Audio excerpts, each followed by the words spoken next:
지적인 척하는 얄팍한 지식을 얻을 수 있습니다. 이 영상을 보시면 외계 생명체를 찾기 위한 노력, 지적 외계 생명체의 모습, 외계인의 침공 등 외계 생명체와 관련해 지적인 척 썰을 푸실 수 있습니다.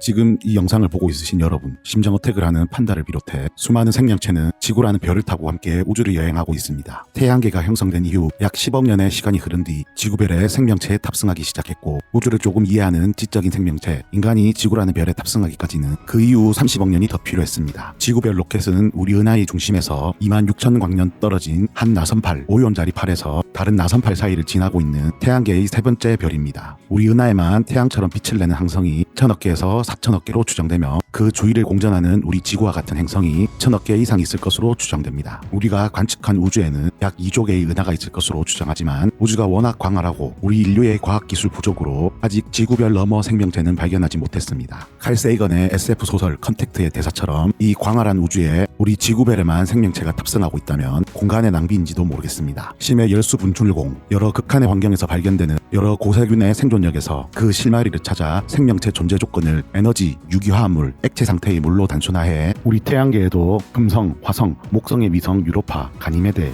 이오, 토성의 위성 타이탄 엔셀라두스에서 고세균 같은 미생물이 있을 것으로 추정해 탐사선을 보내 찾으려고 노력하고 있지만, 과학기술이 더 발전해야 하고 시간이 더 필요합니다. 왜 우리는 외계 문명의 증거를 아직 찾지 못했을까라는 미국 물리학자 엘리코 페르미의 역설을 해결하기 위해 지적 생명체가 있을 법한 지구별을 닮은 별들을 찾고 있습니다. 2016년 네이처에 발표된 우리 태양계에서 가장 가까운 별 센타우루스 프록시마의 프록시마 B 행성이 지구와 비슷하다는 발견은 지적 외계 생명체를 발견할지 모른다며 들뜨게 하지만, 빛의 속도로도 4.2광년, 현재 우리 우주 탐사 기술로는 몇만 년을 가야 합니다.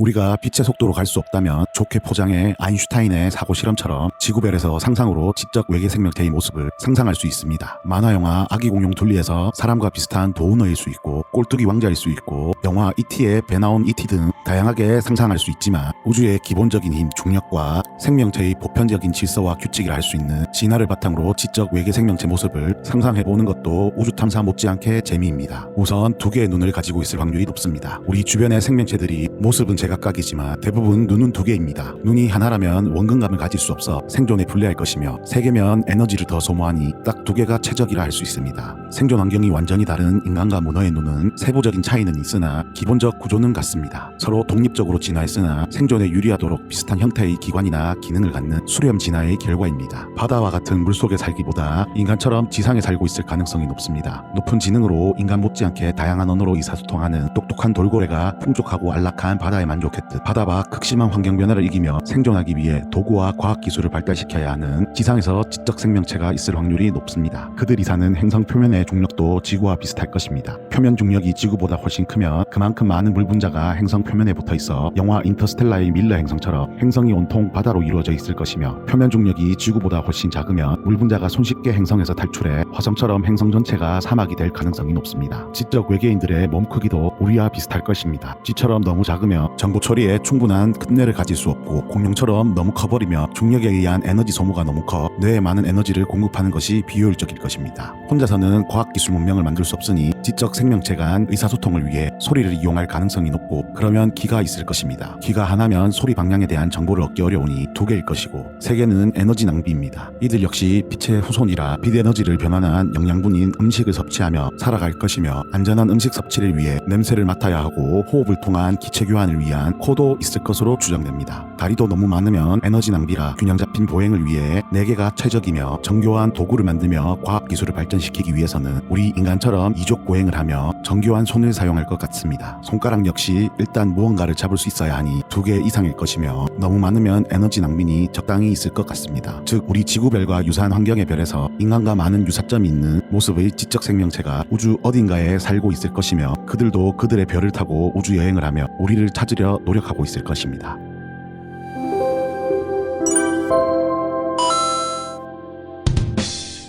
봄용 AS 외계인의 지구 침공. 외계인 하면 외계인들이 지구에 침공해 지구를 파괴하는 우주전쟁, 인디펜던스 데이 등 무시무시한 스토리가 먼저 떠오름에도 불구하고 과학자들은 호기심을 넘어 지적 외계 생명체를 찾기 위해 노력하고 있습니다. 지적 외계 생명체를 찾으려는 세티, 과학자들은 이론적으로 빛의 속도인 인공적인 전파를 우주 곳곳으로 쏘며 이 신호를 포착해 친절히 답변할 지적 외계 생명체와의 펜파를 기대하며 전파 러브레터를 보내고 있습니다. 세티를 지지하는 스티븐 호킹도 세티 프로젝트를 신중하게 접근해야 한다는 견해를 보였습니다. 외계 생명체에게 우리 존재를 알려 혹시나 우리보다 더 뛰어난 과학기술 문명을 가지고 있는 이들이 지구를 침공해 멸종할지 모른다는 우려였습니다. 그래서 세티 과학자들 간 논쟁이 있었고 지금도 외계 생명체에게 어떤 정보를 담아 언제 어디로 어떻게 전파를 보내야 할지 논의 중입니다. 대체로 세티 과학자들을 비롯해 과학자들은 외계 생명체도 과학기술 문명을 발전시키려면 신뢰와 협력, 소통과 같은 우호적 태도가 그들의 생존에 유리하게 작용했을 것이며 이를 위해 인간이 느끼는 감정과 유사한 감정을 그들도 가지는 방향으로 수렴 진화했을 것으로 추정합니다. 그래서 외계인과 교류에서도 정서적 감정이 중요한 역할을 할 가능성이 높은 것으로 보고 있습니다. 폭력으로 점철된 인류의 역사지만 인류가 두려움을 넘어 지금의 평화 공존을 모색하듯 두려움을 넘어 우주 평화를 이야기하는 외계와의 조우하는 그날을 그려봅니다. 이상 외계 생명체와 관련해 지적인 척하는 얄팍한 지식이었습니다. 시청해주셔서 감사합니다.